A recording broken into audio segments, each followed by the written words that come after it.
Hello students, welcome back to my channel scientific window. My name is Navdeep Kaur और आप और हम मिलकर पढ़ रहे हैं चैप्टर लाइफ प्रोसेस।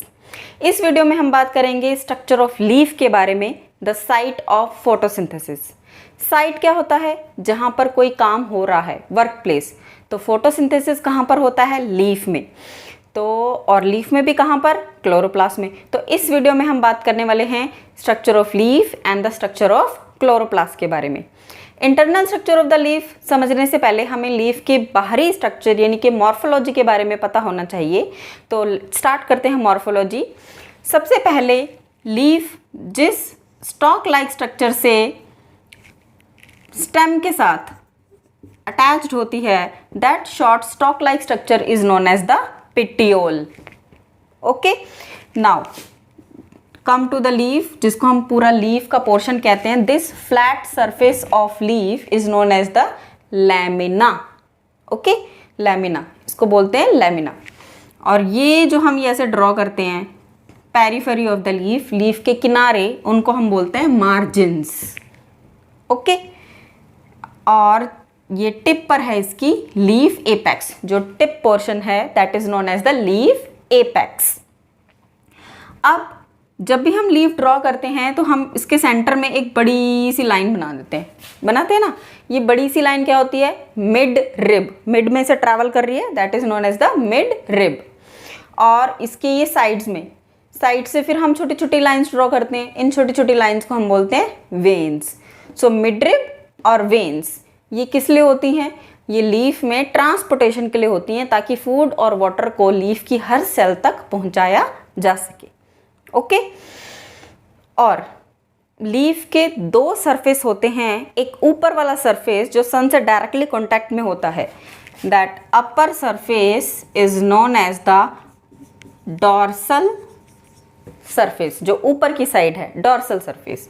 इसी तरह से जो लोअर पोर्शन है that is known as the ventral surface. Dorsal surface, जैसे ये मेरा हैंड है, ये मेरा हैंड है, इसका ये वाला पोर्शन क्या हो गया? डॉर्सल। और ये नीचे वाला क्या हो गया? वेंट्रल। डॉर्सल सरफेस पे आपको ये जो लीफ की मिडरिब और वेन्स हैं ये इतनी ज़्यादा प्रोमिनेंट नहीं दिखाई देंगी, लेकिन जो वेंट्रल सरफेस है उस पे आपको मिडरिब और वेन्स बहुत ही क्लियरली, बहुत ही अच्छे से नज़र आएंगी। ओके, सो आपकी हेल्प के लिए मैं यहाँ पर एक लीफ लेकर आई हूँ। देखिए, ये लीफ का हो गया ऊपर वाला upper surface that is dorsal, और ये नीचे वाला surface that is ventral surface.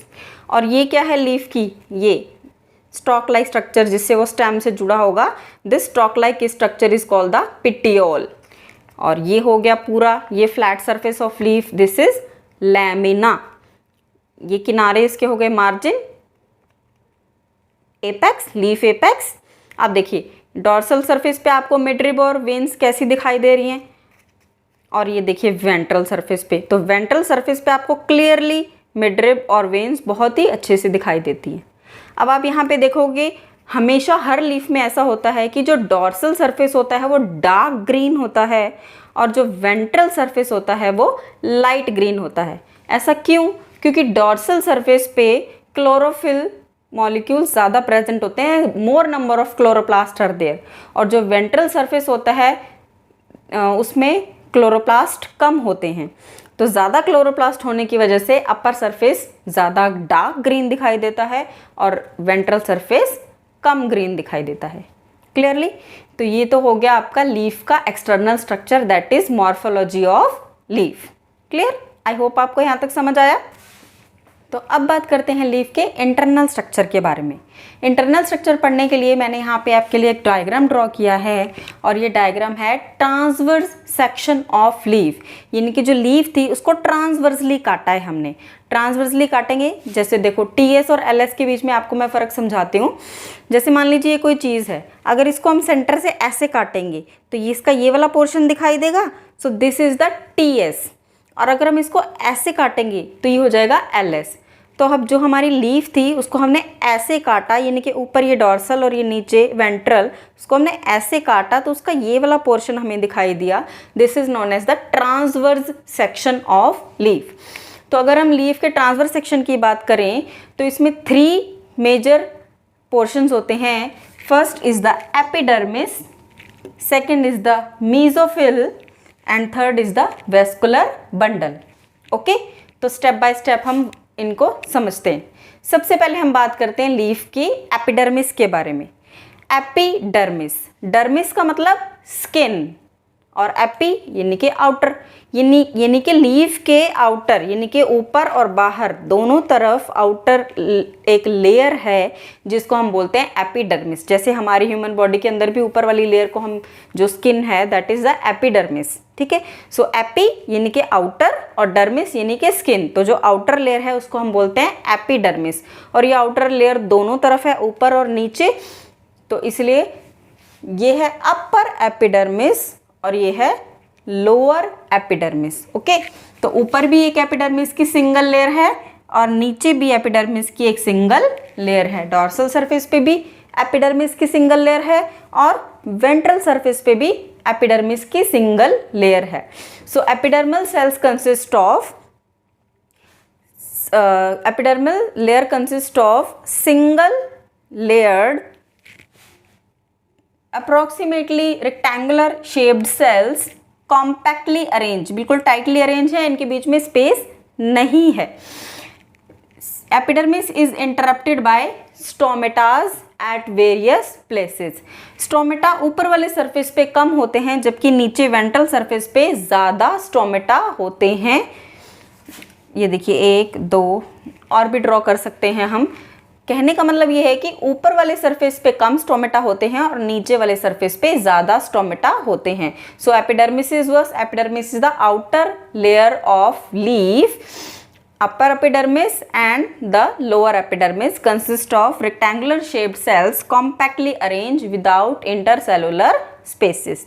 और एपिडर्मिस के ऊपर ये प्रोटेक्टिव लेयर बनी होती है जिसको हम बोलते हैं क्यूटिकल। ये एक वैक्सी कोटिंग होती है जो कि लीफ को वाटर लॉस से प्रिवेंट करती है। जैसे सर्दियों में हम अपनी बॉडी को मॉइस्चराइज करने के लिए उसके ऊपर क्या लगाते हैं, वैसलीन या कोई भी ऐसी क्रीम लगाते हैं ताकि वाटर लॉस ना हो, मॉइस्चराइज रहे। इसी तरह से लीफ में भी वाटर के लॉस को प्रिवेंट करने के लिए ऊपर एक वैक्सी कोटिंग होती है, ऊपर और नीचे दोनों सरफेस पे। That waxy coating is known as the cuticle. Okay, तो ये हो गई बात एपिडर्मिस की। अब चलते हैं, ये वाला जो पोर्शन है पूरा, this whole portion consist of mesophyll cells. Mesophyll cell से मिलकर बना है। मीजोफिल सेल्स टू टाइप्स की हैं। पहली ये जो आपको एक सिंगल लेयर में दिखाई दे रही हैं, इनको हम बोलते हैं पैलिसेड पैरेन्काइमा, और दूसरी ये वाली जो लेयर है इनको हम बोलते हैं स्पॉन्जी पैरेन्काइमा। तो इनके बारे में पढ़ लेते हैं।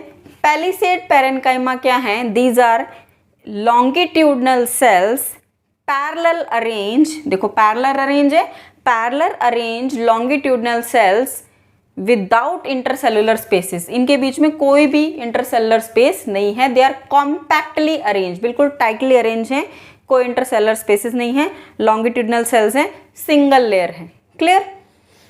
अब इनमें देखो, ये मैंने आपको डॉट डॉट बहुत सारे स्ट्रक्चर्स बना रखे हैं। These dot like structures are known as the chloroplast. इनके अंदर बहुत सारे क्लोरोप्लास्ट हैं, बहुत सारे क्लोरोप्लास्ट हैं। ठीक है, अब दूसरी है स्पॉन्जी पैरेन्काइमा। इसमें ये देखिए सेल्स काफ़ी दूर दूर ड्रॉ किया हुआ मैंने। इसका मतलब है कि ये जो स्पॉन्जी पैरेन्काइमा की सेल्स हैं they are very loosely spaced, दूर दूर अरेंज हैं।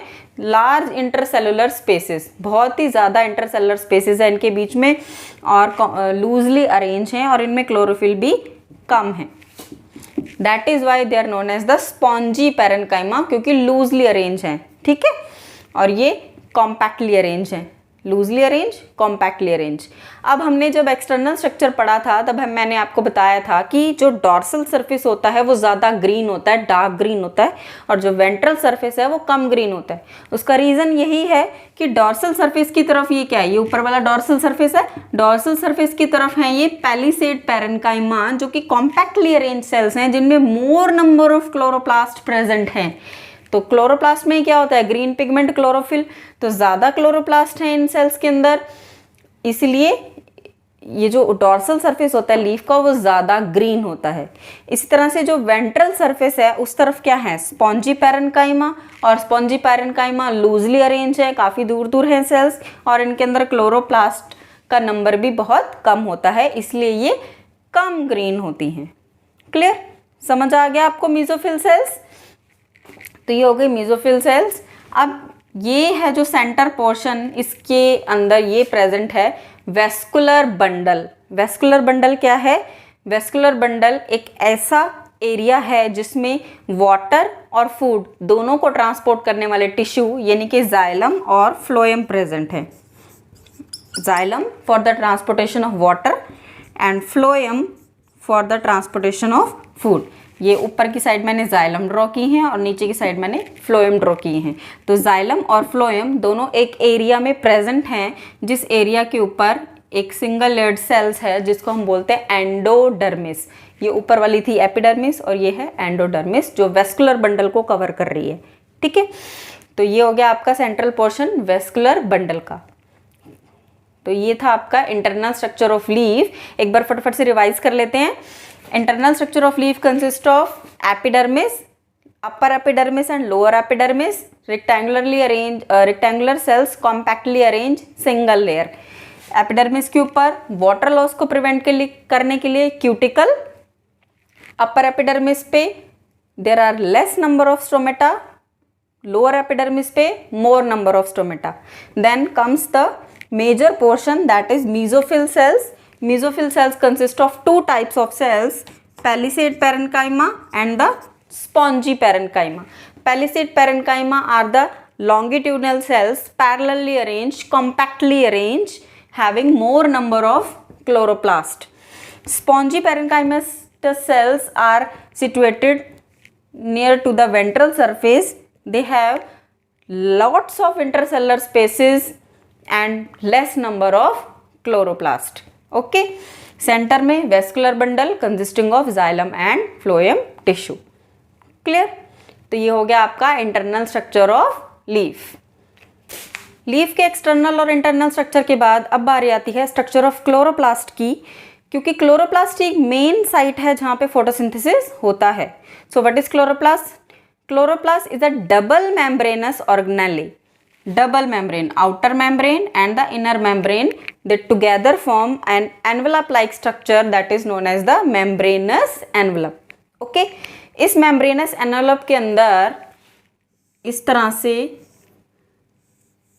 coin like structures present होते हैं और इन coin like structures को हम बोलते हैं thylakoid. इन थाइलेकोइड के अंदर ही क्लोरोफिल पिगमेंट प्रेजेंट है. ठीक है, तो मेन साइट क्या हो गया? थाइलेकोइड, जिसके अंदर क्लोरोफिल पिगमेंट हैं जो कि सनलाइट को ट्रैप करते हैं, जिसकी वजह से फोटोसिंथेसिस होता है. क्लोरोफिल क्या है? Chlorophyll is a green pigment which trap the sunlight. Okay, तो ये थाइलेकोइड कैसे अरेंज हैं? They are arrange one above another, एक दूसरे के ऊपर ऐसे एक दूसरे के ऊपर अरेंज हैं to form a stack like structure, and this stack like structure is known as the granum. और ऐसे बहुत सारे ग्रैनम हैं इस क्लोरोप्लास्ट के अंदर, और ग्रैनम सिंगुलर के लिए, और जब हम बहुत सारे की बात करते हैं तो उसको हम बोलते हैं ग्रैना प्लूरल में. Okay, so various granas are present in the chloroplast and they are embedded in the matrix, semi solid matrix, जिसको हम बोलते हैं स्ट्रोमा. तो स्ट्रोमा के अंदर ग्रैना embedded हैं.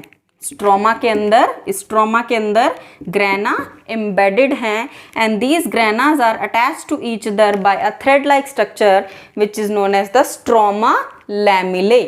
ओके, किससे जुड़े हुए हैं? स्ट्रोमेला लैमिले से. डीएनए के अंदर अपना क्लोरोप्लास्ट के अंदर अपना खुद का डीएनए होता है, राइबोसोम्स होता है जो कि प्रोटीन फॉर्मेशन में हेल्प करता है.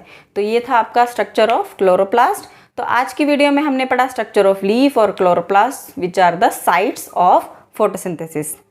आज के लिए इतना ही, मिलते हैं नेक्स्ट वीडियो में. तब तक के लिए stay healthy and keep learning. Bye bye.